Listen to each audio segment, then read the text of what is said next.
আলাইকুম বন্ধুরা, কেমন আছো তোমরা? আশা করি ভালো আছো, সুস্থ আছো। এই তো আমি রেহানা ইসলাম নিয়ে আসলাম তোমাদের মাঝে ডেলি ব্লগ।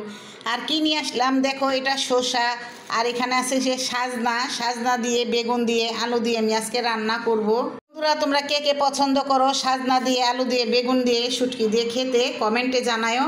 আর এখন আমি এগুলা সুন্দর করে পরিষ্কার করে কুটে নেব, আর আমার সাথেই থেকো।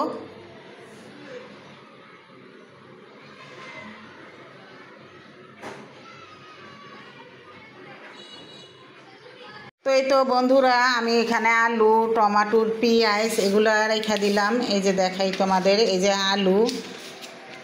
আর এই ঝুড়িগুলো থাকুন খুব ভালো হয়েছে, কারণ এটার মধ্যে মনে করো বাতাসটা ঢুকতে পারে আর ঢাইকাও রাখুন যায়। এই যে পেঁয়াজ এগুলো এখন আনা হয়েছে, তো এখানে এগুলো থুয়ে দিলাম। আর আমার ফ্রিজে রাখতে হয় না, এটা এমনি বাতাসে খুব ভালো থাকে। আর ফ্রিজে রাখলেও মনে থাকে না খাওয়ানোর কথা। তো এই যে এখন আমি এগুলো সব কিছু গুছাই একসাথে রেখে দেবো। এই যে দেখো, এই যে থুয়ে দিলাম, বাজারগুলো গুছানো হয়ে গেছে।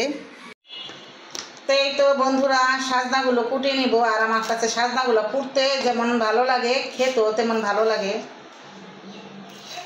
আমি অনেক দিন পর পাইছি, আগে যে সাজনা বাইরেছে ওইটা না আনিও নাই, একদিন বীজ আনছিলাম খাইছি। তা আজকে আবার দেখে মনে করো লোভ মানায় নাই, বেশি লই আনো। এই তো আসে সাজনাগুলো লইছি এভাবে ফুলটা সাজনা, সাথে আছে বেগুন দিন।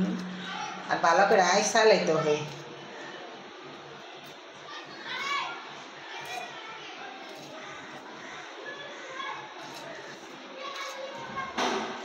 এই তো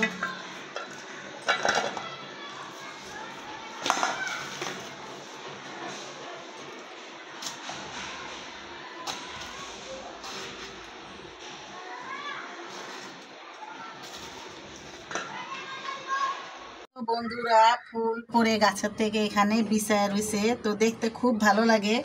ফুল পড়া থাকলে সকালে উঠে দেখি এখানে ফুল পড়া রয়েছে, তো আমারও দেখতে খুব ভালো লাগে। এখানে আমি নিয়ে নিছি নাস্তা। তো এখন দুপুর, তো আমি একটু চা আর সমোচা খাবো, এটা আমার অনেক খেতে খুব ভালো লাগে। আর এই দেখো মাশাআল্লাহ, হলুদ ফুলটা খুবই ভালো লাগে। তো আমি নাস্তাটা খেয়ে নেই, আমার সাথেই থাকো।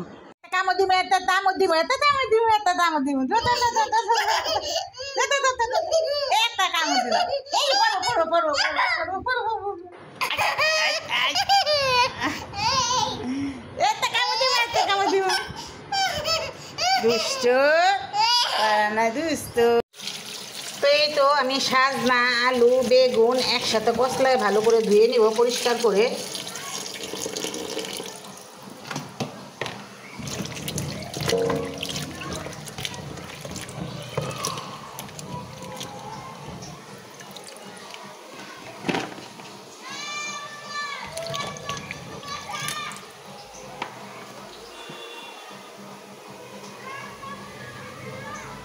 তো বন্ধুরা, আমি এখানে রসুন পেঁয়াজ দিয়ে দিছি। তো ওইদিকে আমি হালকা একটু ভাজা ভাজা হইলে তারপর আমি শুটকি দিব। আর এই যে শুটকিগুলো এই যে ধুয়ে রাখছি পরিষ্কার করে, ফেউয়া শুটকি। আর এটা এই যে আলু, বেগুন, তারপরে যে সাজনা, এখানে আছে যে মশলা, পেঁয়াজ সব কিছু মিলাইয়া এখন আমি শুটকিটা বসাই দিই।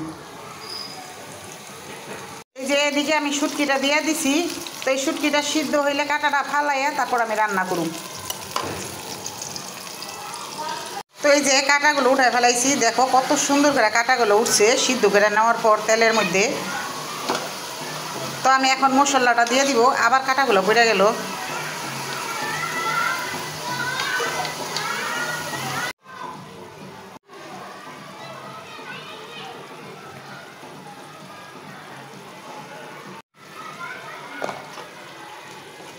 এই তো হলুদ, মরিচ, ধনিয়ার গুঁড়া আমি দিয়ে দিলাম সব একসাথে। এখন আমি এটা কষায় তারপর সবজিগুলো দিয়ে দিব। নৌকার ঘাটে অবরোধ হয়েছে, তো এই তো কষানো হয়ে গেল। নৌকার ঘাটে অবরোধ হয়েছে, তোমাদের ভাইয়া বসে আসছিল, কাজে গেছিল, নৌকা ছাড়ছে তারপর আইছে। এই যে দিয়ে দিলাম। তা আমি অল্প একটু পানি দিয়ে এটা রান্না করবো, বেশি পানি দিলে এগুলো সব গইলা গেলে আমার ভালো লাগবে না, একটু ঝরঝরা থাকবো।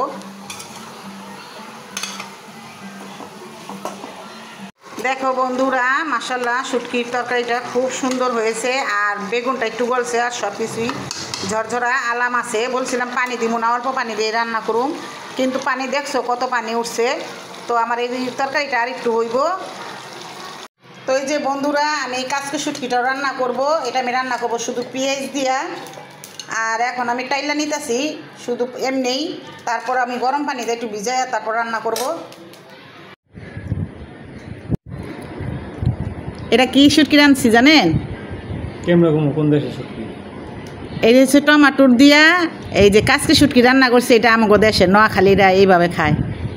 হ্যাঁ দেখি, অনেক মজা হয়েছে। নোয়াখালীর শুটকি ভালোই লাগে, নোয়াখালীর শুটকি মজা মজা হয়েছে। আচ্ছা, তো বন্ধুরা, কাঁচকি মাছের শুটকি রান্না করলাম টমাটোর দিয়ে। এটা হলো আমাদের নোয়াখালীর ফেভারিট শুটকি রান্না। আর এটা আলু দিয়ে ডিম দেওয়া ভাঙা রান্না করছি, আলু ডিম দিয়ে ভাঙা রেসিপি। আর এই তো আমাদের মজাদার সাজনা আলু দিয়ে বেগুন দিয়ে শুটকি রান্না করা। তো বন্ধুরা, কেমন হয়েছে আজকে আমার রান্নাগুলো তোমরা কমেন্টে জানাইতে ভুলবে না। তো আজকে তোমরা সবাই ভালো থাকবা, সুস্থ থাকবা। আল্লাহ হাফেজ।